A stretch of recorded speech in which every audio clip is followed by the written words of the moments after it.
Callie was on her third attempt at getting the paint roller to stop dripping when she looked at me and said, "I think the wall is winning." She wasn't wrong. The roller had been leaking since we opened the tray, and there was now a thin line of soft gray paint running down the baseboard, like the wall had decided to cry about it. We had been at this for 2 hours. The apartment smelled like fresh paint and the Thai takeout we'd finished an hour ago, and every time one of us moved across the drop cloth, it made a crinkling sound, loud enough to interrupt whatever we were saying. "You're holding it at the wrong angle," I said. "I'm holding it at the angle I've always held things." That explains a lot. She pointed the roller at me. There was a small gray dot on her cheek she didn't know about. I had decided not to tell her yet. Callie had moved into this apartment 6 weeks ago, and the walls had come with what the listing called warm beige and what she called the color of giving up. So, we were fixing it on a Thursday night at 9:30, because she had work the next morning, and I had a conference call at 7, and somehow this had still seemed like the right plan. That was kind of how things went with us. We had been friends for 4 years, which, when I thought about it honestly, made very little logical sense. We met at a work happy hour for a company neither of us actually liked that much. I was standing near the back by the appetizers because the music was too loud near the bar, and Callie walked up, grabbed a handful of pigs in blankets, and said, without introducing herself, "Do you also feel like we're being evaluated right now?" I told her probably yes. She said, "Good. I hate being the only one who feels that." Then she stayed and talked to me for the next 40 minutes, while everyone else networked. By the time I got home, I had her number and a standing agreement to grab lunch the following week, if either of us survived the morning. She was 3 years younger than me, which meant she was 26 and I was 29, and she had the kind of energy that made you feel tired and more awake at the same time, sharp sense of humor. Honest to the point where it occasionally landed wrong with people who didn't know her. The kind of person who would tell you directly that your haircut didn't work, but then spend the rest of the afternoon finding a place that could fix it. 4 years of that. 4 years of someone being the first person I wanted to tell things to. I had spent a significant amount of time not thinking too hard about what that meant. "Okay," Callie said, pulling the roller back up the wall with more confidence than the technique deserved. "What about that section near the window?" "We'll get to it."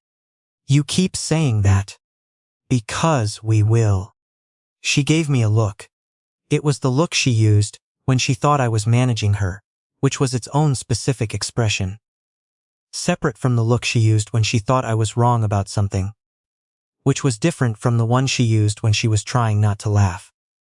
I had learned all of them over 4 years, and I could not explain why that felt normal.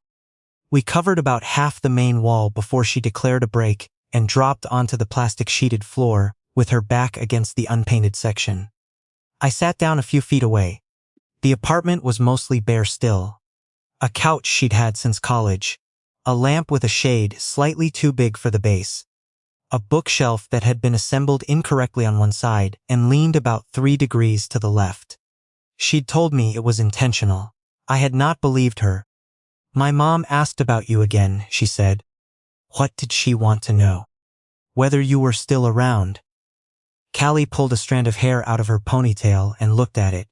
She said it in that way, where the question isn't actually the question. I knew what that meant. Her mom had a habit of asking about me in a way that was really asking about us, and Callie had a habit of reporting these conversations to me with the same flat tone she used when she was pretending not to care about something she absolutely cared about. "What did you tell her?" I told her yes, you were still around, and then I changed the subject to her orchids because that buys me at least 10 minutes. Smart. "I've had 4 years of practice." She said it lightly. The kind of thing that could mean nothing, or could mean something, and she had gotten very good at putting it right on that line. I had gotten very good at not asking which side she was on. I picked up a paintbrush and turned it over in my hands. The handle was cheap plastic, and the bristles were already stiff at the base from where the paint had started to dry. Callie was still looking at the wall. There was a streetlight outside the window that cast everything in a thin yellow line along the floor, and the rest of the room was this warm half-dark from the one-floor lamp she'd plugged in behind us. "How'd the date go?" I asked. She made a sound. "That's not an answer. It's an accurate one." She stretched one leg out against the drop cloth. "He was fine. He was genuinely fine. Nice job, nice apartment, laughed at the right things." She paused. I drove home and thought about absolutely nothing the whole way back. That's not always bad. It's bad when the alternative is this. She gestured vaguely at the room, at the paint trays and the takeout bag still on the counter, and the drop cloth and us sitting on the floor. I looked at where she was gesturing and thought, I know exactly what you mean. And then I thought, don't say that. You're too hard to impress, I said instead. Callie turned to look at me. You think that's the problem? I think you've decided what you want, and anyone who isn't, that is going to feel like a waste of time. She was quiet for a second, then, and what do I want? I don't know. That was a lie. Something real. Something that doesn't feel like it's happening at you. She looked back at the wall. That sounds exhausting to describe on a dating app. You could lead with it. Iso, man who makes things feel like they're happening with me and not at me, must tolerate my opinions on paint color. Apply within. You'd get responses. From who? From people worth talking to. She smiled at the wall. Then she stood up, picked the roller back up, and went back to the window section, without saying anything else. I stayed on the floor for a moment longer before getting up to help. We painted until 11:15. By the end, the main wall was done and the second one was halfway there, and we had both developed strong opinions about the color's interaction with the overhead light. Callie declared it looked better than the beige. I said it looked like the inside of a cloud. She said those were the same thing and I said they were not, and she told me to go home. I was putting on my jacket when she said it. Hey. She was standing in the kitchen doorway with a dish towel she'd been using to wipe paint off her hands. Why don't you date anyone? I looked at her. What? You go out sometimes, and then it never goes anywhere, and you never really say why. She shrugged, but it was not a casual shrug. Her shoulders moved and then stayed up slightly. I'm not trying to be weird. I've known you 4 years, and I don't actually know the answer. There were at least 5 things I could have said. Work had been a lot. I was picky. I didn't have the bandwidth right now. It wasn't a priority. Dating apps made me feel like I was filling out a form for something I didn't actually want. All of those were partially true. None of them were the reason. Callie was watching me with the dish towel still in her hands and the paint gray smudge still on her cheek, and the lamp was making everything in the kitchen look warmer than it probably was, and I had spent 4 years being very careful about this specific moment. Tell me when I should stop, I said. She didn't say anything. It's hard to want to go out with someone when you already know what it's like to talk to a person and feel like nothing got lost in translation. When you already know what it's like to sit on a floor covered in drop cloths at 11 at night and not feel like you're wasting your time. I stopped. That's not fair to say. I know that. Callie set the dish towel on the counter. But every time I go out with someone, I said, and she's good, and nothing's wrong, I drive home thinking about how I'd rather have texted you about something that happened at work, or just come over here. Which is insane. But there it is. Write in the comments. Do you think I should have said it, or let it go to protect what we had? The kitchen was quiet. The refrigerator made a low hum that I had never noticed before. Callie said, How long have you been sitting on that? A while. Define a while. Longer than I should have. She looked at the dish towel on the counter, then at the floor. Then back at me. You know the rule about confessing things while someone still has paint on their face. I didn't know that was a rule. It's a rule. What's the rule? That you have to let them process without looking presentable. She wiped her cheek with the back of her hand, and then looked at her hand and winced. Great.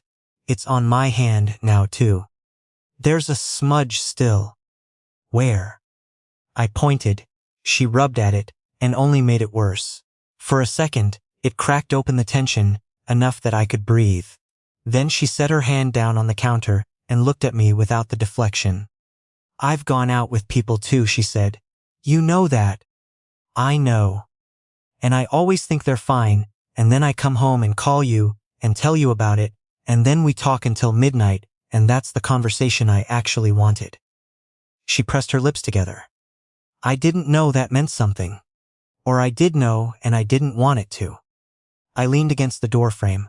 Why not? Because you're the thing I don't want to break. She said it quietly, like it had been waiting a while to come out. Everything else I've messed up is replaceable. Jobs, apartments, bad decisions. But you. She shook her head. If I said the wrong thing or you didn't feel the same, then I'd lose the one person I actually wanted to keep. I let that sit for a second. I do feel the same, I said. That's kind of the whole problem. Callie made a sound that was almost a laugh. So we've both been miserable. I wouldn't say miserable. What would you say? Careful. I'd say we've both been very careful. She looked at the ceiling for a second, then back at me. That is the most frustrating thing anyone has ever said to me in a kitchen. There's paint on your refrigerator. I know. I can't figure out how it got there. She pushed off the counter and stood with her arms loose at her sides, which was how she stood when she didn't have a plan. Callie always had a plan. Seeing her without one was its own thing. What do we do now? I don't know. What do you want to do? I want to not have wasted 4 years circling something. We weren't wasting it. We were a little. We were being careful. With each other. She tilted her head slightly, which was maybe the same as wasting it. I crossed the kitchen. Not fast. Not with a speech prepared. I didn't have one. I just crossed the room because standing in the doorway suddenly felt like the wrong place to be, when the thing I actually wanted was 6 feet away. She watched me the whole time. I stopped in front of her. The kitchen was small enough that this was closer than we usually stood. I was aware of that in a way I would not normally let myself be. Hi, she said. Hi. This is extremely overdue. I know. She reached up and pressed her palm flat against my chest, and I stayed still, and she looked at her hand for a second and then up at me. Her hand had paint on it. There was now, I was pretty sure, a small gray handprint on my jacket. I did not care at all. She kissed me first. It was short and deliberate, and when she pulled back, she looked at me. The way she looked at things, she was deciding whether to trust. I stayed where I was. Okay, she said. Okay. I'm just giving myself a second. Take whatever you need. She laughed a little, and it came out shaky, which I had never heard from her before. Callie was not a shaky person. She was sure-footed and direct and occasionally blunt, and almost never visibly nervous. This was different. Seeing it was different. I made a playlist, she said. What? For your runs. You mentioned last year that you didn't have good music for running, so I made you a playlist. She looked at the counter. I've been updating it every few weeks. I never sent it to you, because I couldn't figure out how to explain why I'd spent that much time on it. I stared at her. You've been updating a running playlist for me for a year. A little over a year. Callie. I know. That's a lot, yes, I'm aware. She pressed her hands flat on the counter behind her. In my defense, I thought I was being a good friend. A good friend would have just sent it. A good friend who wasn't in denial would have just sent it. I shook my head. 4 years. A playlist. The phone calls that went until midnight. Every time she'd told me about a date and I had nodded and asked the right questions and felt the whole conversation like a low-grade static I couldn't explain. Send me the playlist, I said. She looked up. Right now, send it. She pulled her phone out of her pocket and found it and sent it. My phone buzzed. I looked at it. The playlist was called simply Running in lowercase. It had 63 songs. The most recent edition had been added 8 days ago. 63 songs, I said. It's a long run. I run 3 miles. I didn't know how long your runs were. I looked at her. She looked back at me. Then she started laughing, and it was the real version, not the managed one, and it bounced off the kitchen tiles and made the whole room feel different. I started laughing too, which wasn't my plan, but there was really no other option when Callie laughed like that. It was too direct not to catch. This is a disaster, she said. It's fine. We are both genuinely ridiculous. 4 years is not that long. 4 years of playlist updates says otherwise. I kissed her again. This time, it wasn't short. She grabbed the front of my jacket with both hands. There were paint fingerprints on it from before, and she added to them, and neither of us was moving anywhere. When we finally pulled apart, she stayed close and pressed her forehead against my shoulder. The wall's still only half painted, she said into my jacket. We can finish it this weekend. What if it looks bad in the daylight? Then we repaint. You help again. I looked at the top of her head, the messy ponytail, the paint still in her hair. Yeah, I'd help again. She was quiet for a second. You've been helping for 4 years. You've been making playlists. She laughed, softer this time. Then she stepped back and looked at the kitchen and the drop cloths through the doorway, and the general state of a Thursday night that had gone significantly off script. I need to clean the rollers, she said. If you leave paint in a roller overnight, it ruins it. I know. Help me clean the rollers. Yeah. So we cleaned the rollers. It was not romantic. It involved a utility sink and cold water and her complaining about the amount of gray that kept coming out of the bristles. I handed her paper towels. She handed me the roller to run under the faucet. We stood side by side at the sink, and the paint slowly cleared out, and she complained about the brand of roller covers. And I told her she'd bought the cheap ones, and she said the cheap ones were the same as the expensive ones, and I said they were not, and she told me to prove it. By the time we finished, it was almost midnight. I got my jacket, the one with the small gray handprint on the left side, which she pointed out and apologized for, and I told her I was keeping the jacket, and she told me that was weird, and I told her it was documentation, and she walked me to the door. Text me when you get home, she said. I always text you when I get home. I know, but now I want to know you're actually home and not just saying you are. I always actually am. I know that too. She leaned in the doorway. Good night. Good night, Callie. She was still smiling when the door closed. I stood in the hallway for a second before heading to the elevator. The building had that specific nighttime quiet, where every small sound carried. The elevator humming. A television somewhere down the hall. The muffled bass from someone's music, 2 floors up. I pressed the button and waited. My phone buzzed. I looked at it. It was the playlist notification again from when she'd shared it. I scrolled through the first few songs. Some I recognized. Some I didn't. One of them was a song she'd played in the car once on a drive back from a friend's birthday, and I'd said I liked it offhand, and completely forgotten about it until now. She had remembered. 3 weeks later, almost nothing looked different from the outside. We still got food on Sunday afternoons. She still called me to complain about things that were not quite emergencies.